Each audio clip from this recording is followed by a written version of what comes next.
You might be surprised to hear this, but shoppers sometimes go to the wrong place. They may go to the wrong business, or they may go to the wrong location of that particular client. It happens. So they have to make sure you went to the right place, you asked the right questions, you followed the right scenario, that you made the right purchase if that was a requirement. Whatever the client requirements are, they want to make sure that those requirements are met. Now, you might think that's pretty basic stuff, and it is, but you'd be surprised how often it doesn't happen that way.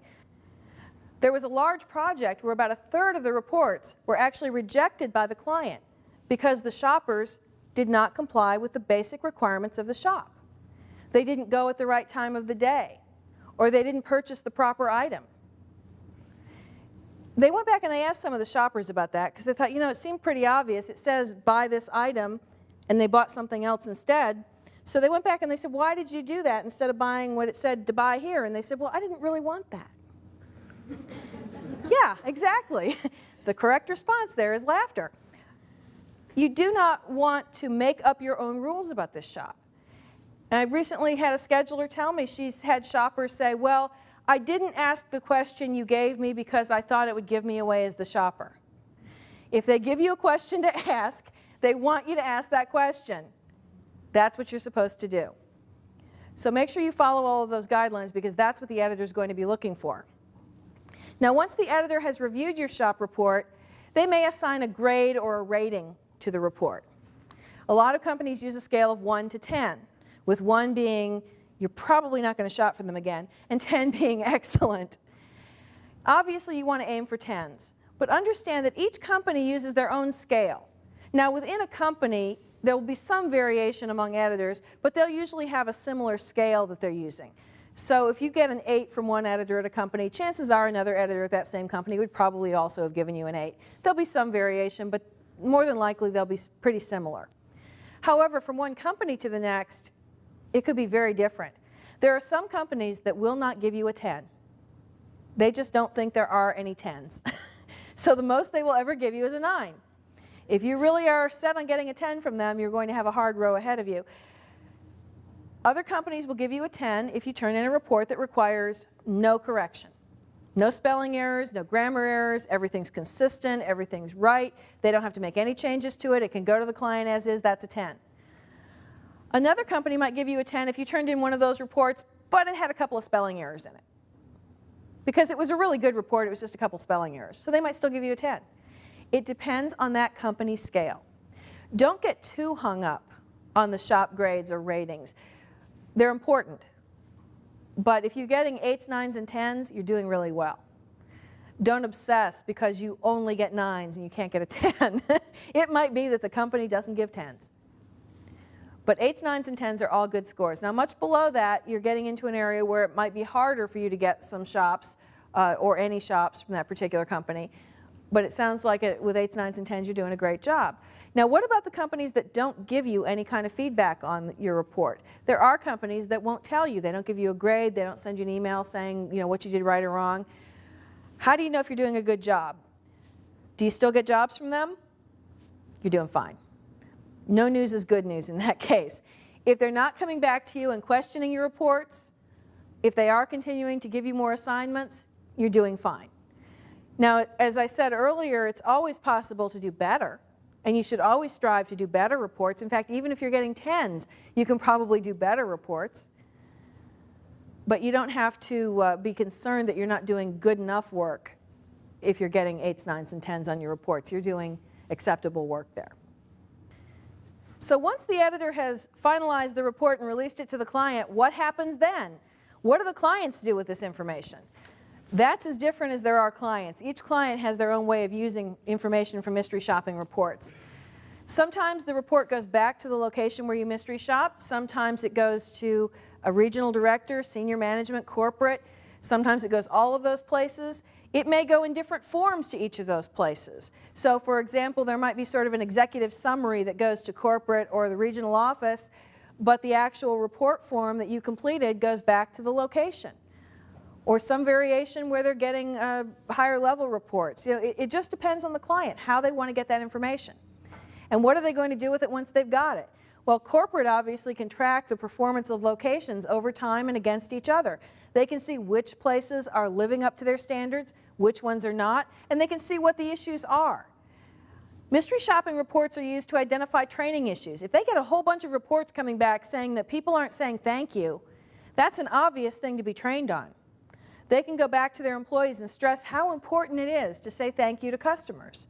If they get a lot of reports that are indicating that there are problems with cleanliness, then maybe there's an area that they need to address. There's some kind of a problem with cleanliness. If they're getting a lot of very positive reports, that also tells them who some of their superstar employees are. They know who's doing a great job. In fact, a lot of companies use mystery shopping reports as part of a performance evaluation. It's not 100%, but it's one piece of a performance evaluation. So that report may be used to help determine somebody's raise or if they get a promotion or not. I know some companies use it to determine managers' bonuses. It's a big component of the bonus calculation for a manager. You see how important this information is that we provide? It not only affects how that business runs and their relationship with their customers, it affects the salaries and bonuses of many of the employees. So it's critical that the information we provide is accurate and objective and complete. That's our job.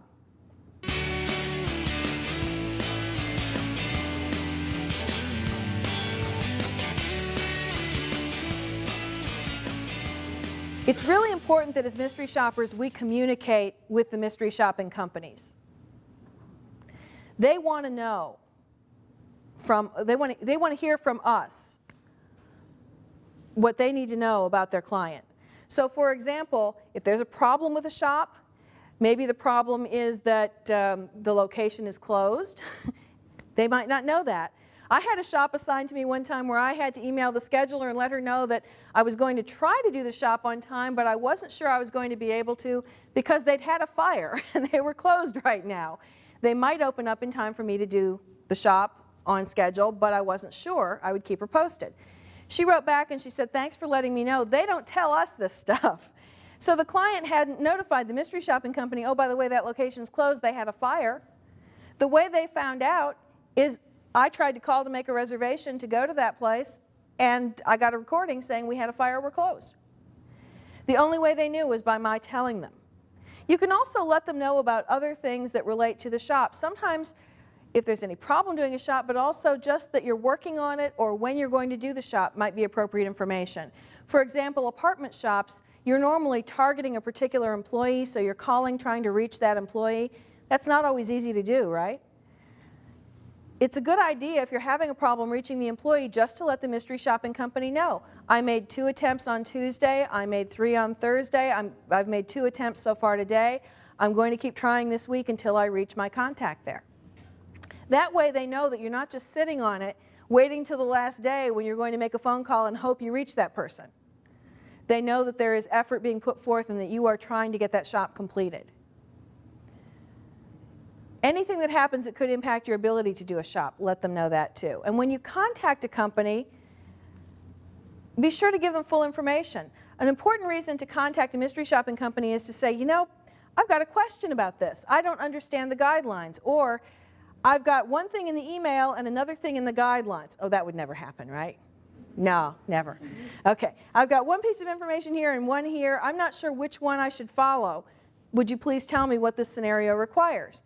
They love to get questions because it means you're going to do it right. But when you contact a mystery shopping company, be sure to give them complete information. Every company has told me that they get emails from people along the lines of, "Hi, I applied but haven't gotten any shops. Why not Tom?" They have no idea who Tom is or where he is or when he applied or anything else about him. All they've got is this email. So when you send a communication to a mystery shopping company, give them as much information as possible. For example, tell them who you are, where you are. If you're writing about a particular shop or assignment, let them know about that. Give them assignment number, client name, location, due date, anything else that will help them identify it. That way they can go right to it, they can get the answer and get it back to you. Let's talk about communicating by voicemail. First of all, it's good to have a place that they can always reach you by phone. So, for example, you have one phone line, you use it for internet access, they're going to get a busy signal every time they call.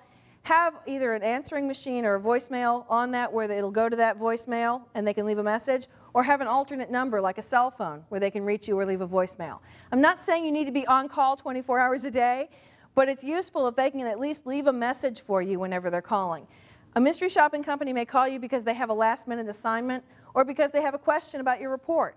In either case, they want to get a hold of you right away, and they don't want to keep calling and calling and calling trying to reach you. So have a way that they can reach you. Make sure that on your voicemail, your outgoing message is brief and professional.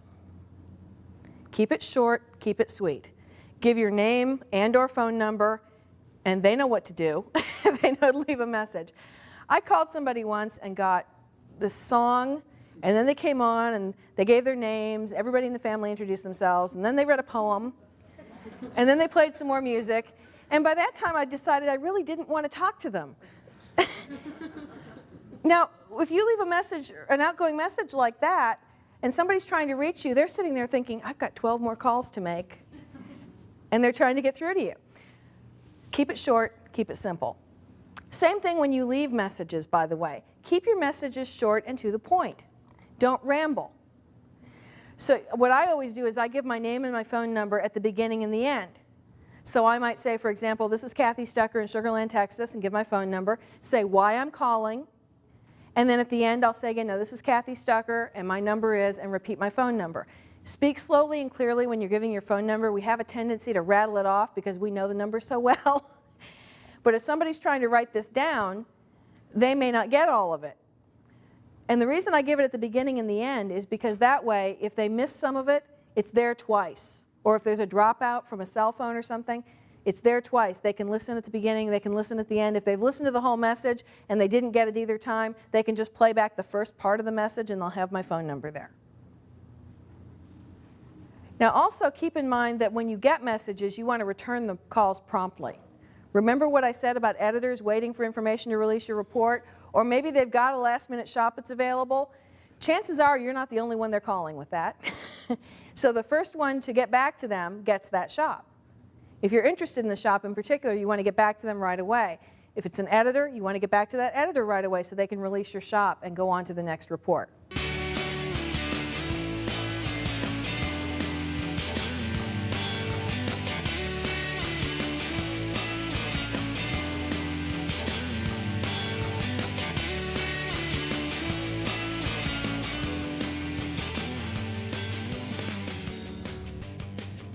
Most companies prefer that unless it's an emergency, you contact them by email.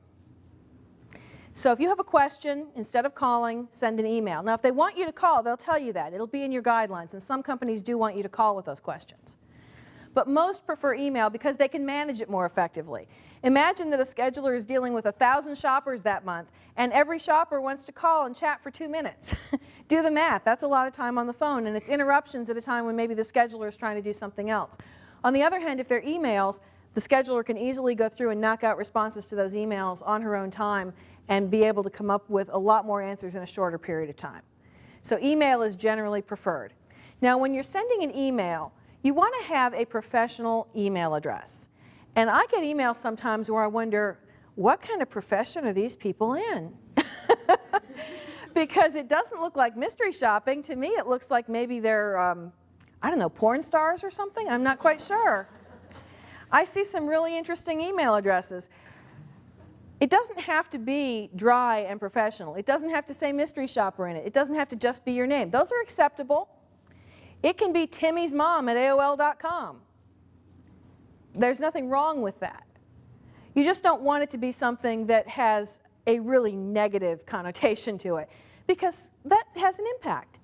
A scheduler sees an email that, as one scheduler said, is something like satan@hell.com, doesn't make a good impression to them. They're kind of thinking, I don't know, maybe this is not a shopper I want to deal with. Certainly not a shopper I want to anger.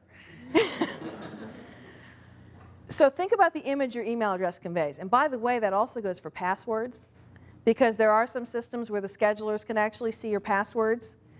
And there are some of you who have some passwords that just curl their hair. You know who you are. So use your professional email address. Include a meaningful subject line in an email. Now, I don't know about you, but I get a ton of spam every day. Schedulers get hundreds of legitimate emails, not even counting the spam. If your subject line is something like hi, or from me, or guess who, or something like that, it might not even make it through the spam filter, but if it does, they're certainly not going to open it with any urgency. And by the way, if you send me an email like that, I'm going to delete it without opening it because I'm going to assume that it's spam. So make the subject line meaningful. And that can mean things like question about, and you put in an assignment number, or you can put in a client name, or shop assignment, and some more details about that. Just something that is going to tell the scheduler this is what this is about. If you have a question that truly is urgent, let's say you've taken a last-minute shop and now you've got a question on it, put urgent in your subject line. That lets the scheduler know of the 200 emails I've got here. This one maybe is one that I need to look at pretty early on. Don't put urgent unless it really is, but that will identify to them the ones that are most important, and then they'll deal with all of them. They try to deal with them usually in 24 hours, but assume that you need to give a scheduler at least 24 hours to respond to your email because they do get a lot of email. Along that line, don't ever email just to chat. Schedulers are friendly, but they're not your friends. So don't send them the same kind of, don't send them the same kind of emails that you would send to your friends. Don't forward the jokes that you get or that cute little monkey video or whatever it is that's circulating this week. Don't send that to your scheduler. First of all, this is a business colleague, not a friend. And even though, as I said, they're friendly, they are business colleagues. In fact, they're your clients. So you want to treat them with a lot of respect. And maybe that little joke is kind of cute the first time you see it, and maybe you even smile the second time. By the 300th time, it loses all of its charm. And imagine that every shopper is sending this to the scheduler. They're not going to be thrilled by that. So keep your email professional in that way. Don't forward a lot of things to them that really aren't related to work. It's okay to be friendly in an email. You know, how are you? Hope you're doing well. Or if you know something about their life and say, you know, hope you had a good vacation or something like that, that's fine, and then go right into your business. Same thing with a phone conversation. Something else you can do in email that's going to save you some time is using a signature file. Now, some of you may know what this is. A lot of you are probably already using signature files. But a signature file is just a block of text that automatically appends to every email you send. And in most email programs, you can actually have multiple signature files. So for example, you could have one for mystery shopping, one for your Avon business, one for the emails you send to your friends, one for the PTA group, or something like that. You can have different signature files. And your email signature file for mystery shopping might include your name, your location, the fact that you're MSPA certified, and then other information about where you shop or something you specialize in or some other piece of information you might want them to know. That way, all you have to do is select that signature file. It automatically goes on the bottom of the email. You don't have to type in your name, your location, your phone number, the other information that you want them to have. And you know how easy it is if you're typing your phone number over and over again to make a mistake in it, right? Because my fingers aren't perfect. My brain is brilliant, but my fingers aren't perfect. So I sometimes make mistakes. You want to have that signature file so it's accurate and it automatically shows up there and you don't have to think about it. You can just click on it, add it to your email. It's going to make it a lot easier. Also, make sure your email is readable. You cannot go wrong with black text on a white background. You can go horribly, tragically wrong with red text on a hot pink background. It's unreadable. You get an email like that and you have to think, what were they thinking of when they sent this? Likewise, you may have something that looks really cute, like stationery or a background pattern or a little graphic or something that plays. Do not put that in your email to schedulers. For one thing, it may not make it through the way you think it will. Some places they turn off HTML in the email. HTML can be used to spread viruses and it eats up bandwidth.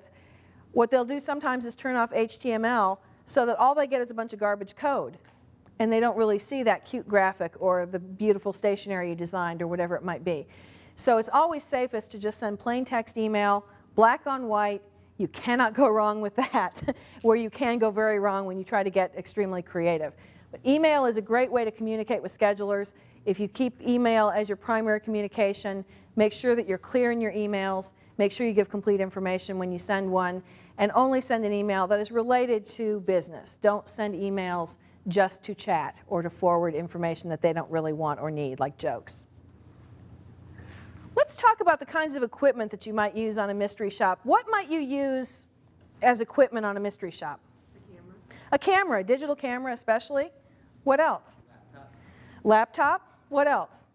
Cell phone. Cell phone possibly, yes. What else? Video camera. Thermometer. Thermometer or scales, other measuring equipment. Watches and stopwatches. Do any of you use digital voice recorders? Those can be useful too. So there's a lot of equipment that we might use. Now, not all of these are required to be a mystery shopper. They're certainly not required for every shop. But a particular shop may either require this type of equipment or it may be a helpful tool to use when you're doing the shop. For example, let's say that you're using a digital camera. Now, this should not be the first time you ever use this camera, right? Because if you're taking a digital picture, it may be that you're trying to take those pictures discreetly without being noticed. So if it's the first time you've used your camera and you're fiddling with it, trying to figure out how to take the picture, that's liable to draw some attention. Take some of the mystery out of it, right? What most people do if they're doing digital photographs is they have a camera they know well, and they're able to just maybe palm it, and they can actually just click the picture really quickly and go on. Some people even have things like, one person said what he did is he had a digital camera in a thing on his belt, like a cell phone. It kind of looked like a cell phone hanging there. And he could actually just walk to where he knew he was getting what he needed in the picture and click to get the picture while it was on his belt. Now, you want to make sure that your digital camera is properly set up before doing a shop. What kind of settings might you have to look at on a digital camera before you go in? The size of the file, the resolution. And you also want to think about the flash. Because remember, if you're taking these pictures discreetly and you reach down to your belt and you press a button and this flash goes off, does that kind of blow your cover? Yeah. So you may have to make sure the flash is turned off. Some clients want to see the date and time stamp on. Some might want it off. So make sure if you're having it on that it's properly set or that you have it turned off. You want to make sure that you have plenty of battery, plenty of memory space. And again, you want to know how to use the camera before you go in to do the shop. Things like measurement equipment, we mentioned scales and thermometers. You want to make sure those are calibrated properly so that you're getting proper measurements. If you're going in to measure weight or temperature, this happens a lot with food items. You might be asked to order a burrito and make sure that it weighs the right amount and that it is the proper temperature. So you're, I don't know, taking the temperature of a burrito is kind of strange, but that's one of the things we do as mystery shoppers, right? Take its little temperature, feel its forehead, make sure it's fine. We're checking to make sure that they are upholding their standards. They have standards about how much that burrito should weigh and what temperature it should be served at. So we have to measure those things, and we want to make sure that the equipment is up for that it's properly calibrated and we're getting correct measurements, because that's critical. A couple degrees off could mean the difference between them getting points or not getting points. And that's important to that company, so you want to make sure that it's correct. We mentioned stopwatches, and we'll talk a little bit more about getting timings later on in this session, but stopwatches can be used to measure a number of different things. We're checking timings of how long we're waiting for something, how long it takes to get something done. A lot of people are using stopwatches on a sports watch, for example. This is not a good mystery shopping watch that I'm wearing today because it's got hands that are a little hard to read, especially since my arms aren't long enough to get that far away. But you want to make sure you have a watch that you can read easily. So if you're using a digital watch, make sure that it's got a nice display that you can easily read by just glancing at it and you're not having to study it to try to get the time. If your stopwatch is on your watch, make sure again that it's easy to use and you know how to use it. If you're getting timings, you don't want to be sitting there like that because that draws attention to you. Instead, you want to be able to just reach down and press a button and capture your timings without having to think about it or look for it. So practice with equipment before you use it on a shop. There are also stopwatches you can get. And these stopwatches, some of them may come on a digital watch, some of them are standalone, may have what's called split timing or lap timing capability, typical on sports watches and a lot of stopwatches. That allows you to capture a lot of timings in one stopwatch. So you just keep pressing the button every time something happens you need to time, and then when you're done you can go back and review all the times you saved to get all of your times. And we will again talk about that when we talk about timings a little bit later on. But having a good stopwatch is important. We also said some people like to use a cell phone, maybe to capture information. We'll talk about using cell phones on shops. It's one of those things that if you're not actually using it for the shop, you don't want to have it on. You want to turn off your cell phone before you go in a shop. If you are using the cell phone on a shop, you want to turn off the ringer. Because imagine that you're doing a shop, and as you are talking to the cashier, for example, your phone starts to ring. Now, I'm interacting with you, and you're trying to help me, but that phone's ringing. Either I'm going to answer it, and that disrupts things completely, or I don't answer it, and it just keeps ringing, and we're all thinking, when is it going to stop?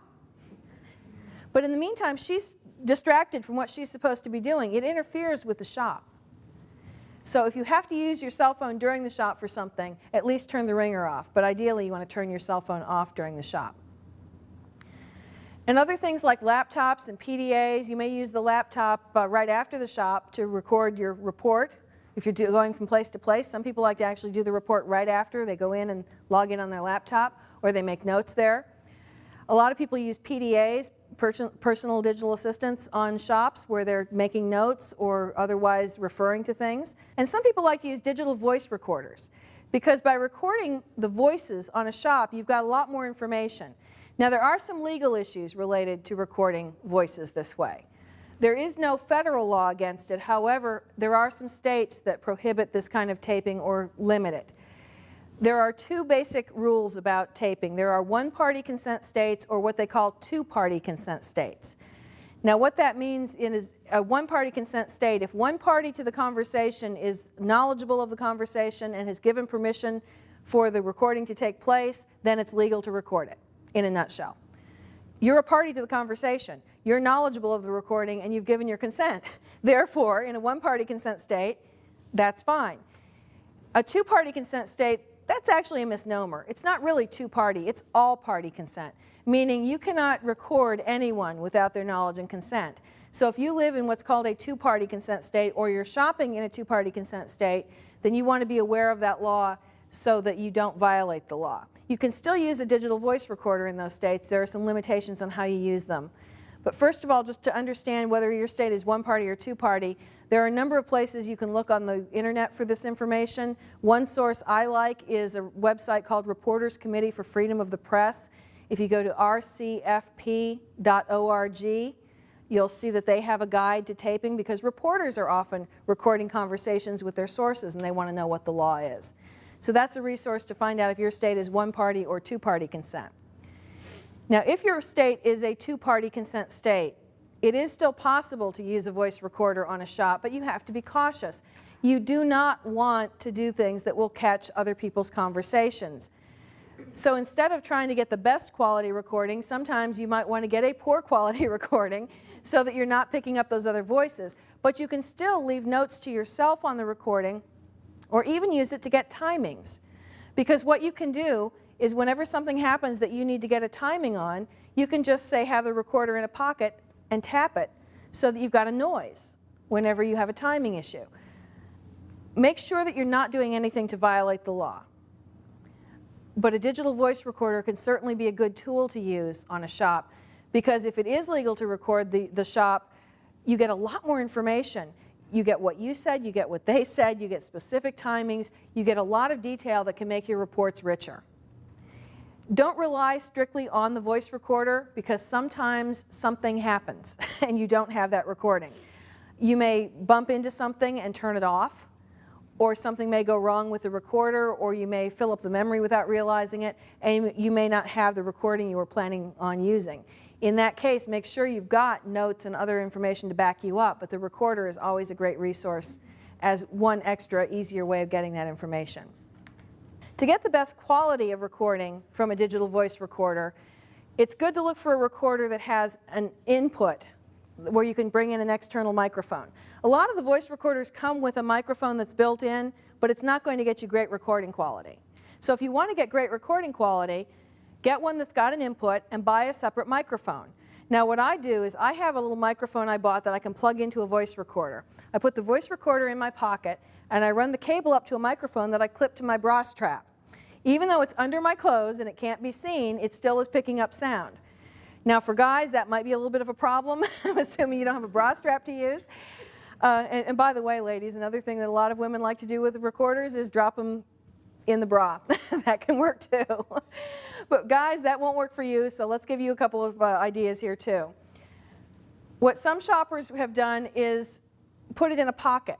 Some of these recorders don't really look like recorders. They almost look like cell phones or something. And you could actually just drop the cell phone in a pocket and record, or drop the recorder in a pocket and record like it's a cell phone sitting there. One thing you want to be cautious about with that is if it has a little red light glowing on it when you're recording, you'll look a little like E.T. So you don't want to have that. Make sure it's covered up or otherwise can't be seen. Something else that shoppers have told me they do is one shopper said he had a mystery shopping shirt that he used when he was going to use his DVR, his voice recorder. He put a hole in the back of the pocket of the shirt, and he would drop a microphone in the pocket and then run the cable out the back through the hole he made and down to his recorder. So that was his version of clipping the microphone to the bra strap.